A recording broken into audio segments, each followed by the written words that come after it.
Today, we're going to dive into a really fascinating and, for some, a pretty challenging re-examination of Jesus.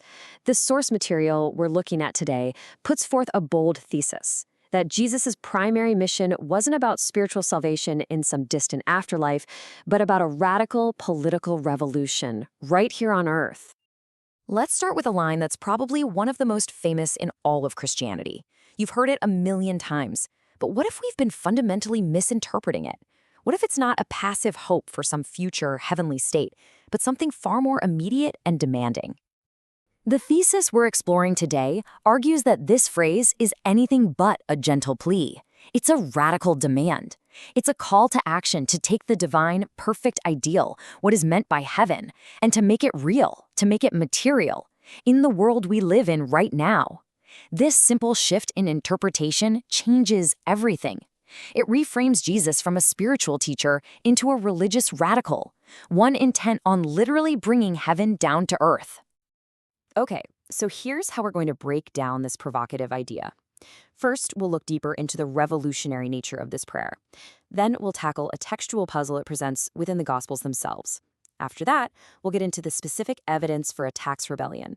We'll then see how all of this completely redefines the crucifixion, and finally, we'll ask what this means for Jesus' legacy. So this interpretation doesn't just come out of nowhere. It places Jesus squarely within the long tradition of prophetic Judaism. You see, the goal in this tradition isn't just to think about or contemplate a spiritual idea, but to materialize it, to make it the real, tangible way we organize our lives and our societies. And that's really the crucial point here. This entire mission was never about escaping to some better world after you die. It was about fundamentally transforming this one, the, quote, sordid world of sin and death. The idea was for something miraculous to happen in the here and now, for that spiritual ideal to become an actual, lived reality among us. Now, this is where things get really fascinating from a historical perspective, because we run into a major textual puzzle. Our main sources for this prayer, the Gospels of Matthew and Luke, actually give us two different versions. And you can see the puzzle laid out right here. Matthew's version is the one we all know, with its explicit references to heaven and the plea to be delivered from evil. But look at Luke's version. It's shorter, much more direct. And critically, it omits the very phrases that are so central to the revolutionary interpretation we're discussing. No in heaven, no on earth as it is in heaven, and no deliver us from evil. So this raises a huge question for scholars, and it's a point of serious debate. Why the difference? One theory is that Luke, who usually expands on his sources, just decided to simplify things here, which would be pretty out of character.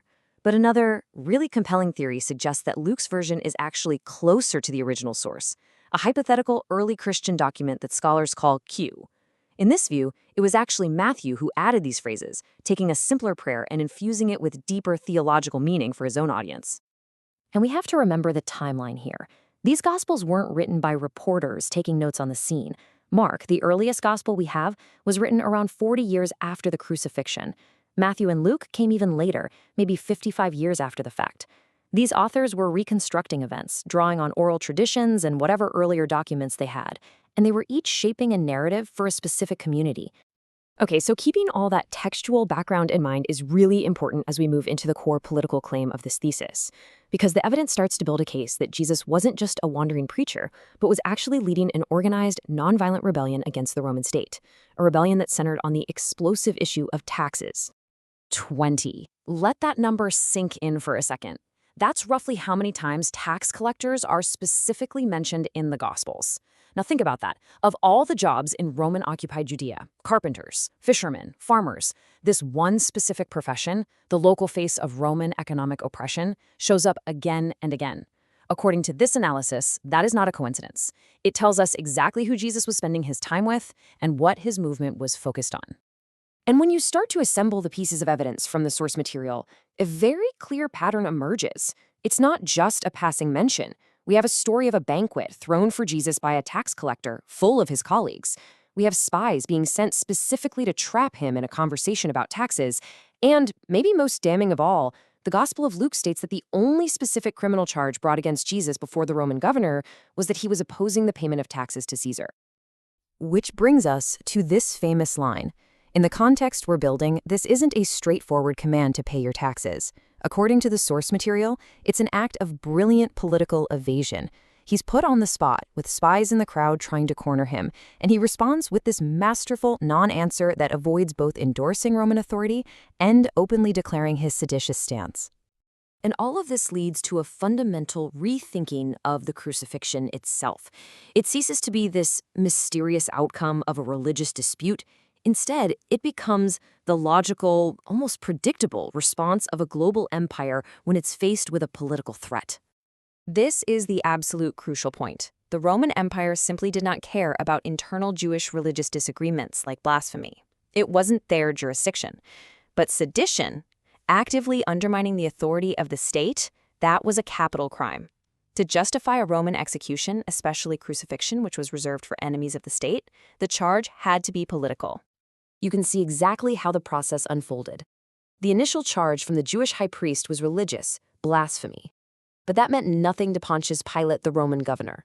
So to get the Romans to act, the charge had to be reframed as a political crime, subverting the nation and forbidding the payment of taxes. It was that charge, sedition, that got Pilate's attention and ultimately sealed Jesus' fate. So, according to this thesis, the popular image of Jesus as an innocent victim caught up in a legal misunderstanding just doesn't hold up. From the cold, hard perspective of Roman law, he wasn't innocent. He was a political dissident. His actions were correctly seen as a direct threat to the financial and political stability of the Roman order. His execution, then, wasn't a mistake. It was the direct and predictable consequence of his revolutionary actions. So, where does this leave us? If we take this reinterpretation seriously, if Jesus was a nonviolent social revolutionary, what does that actually mean for his legacy today? He reportedly gave this instruction to his followers, and it perfectly captures the sophisticated strategy at work here. According to the source, he was committed to two things at once: total nonviolence and the complete overthrow of the existing social order. Those are two ideas we often find it hard to hold at the same time. This wasn't passive resistance. It was a strategic, intelligent, and forceful, yet peaceful, war against the state. And this is where you can see the profound historical significance of this method. The idea of organized, nonviolent political action to challenge an unjust system didn't just pop up in the 20th century with giants like Gandhi or Martin Luther King Jr. This thesis argues that Jesus provided the initial breakthrough, creating a powerful and replicable model for dissent that would echo for centuries and inspire some of the most important movements for social change in human history. Ultimately, the conclusion drawn from this analysis is that following this Jesus has very little to do with personal belief or a weekly service. It's about being part of an active, organized movement. It's a demand to get involved in the hard, practical, day-to-day work of building a better, more just world right here and right now. And that leaves us with one final and really provocative thought. What if we stop seeing his death as a predestined sacrifice that was all part of a neat, tidy plan?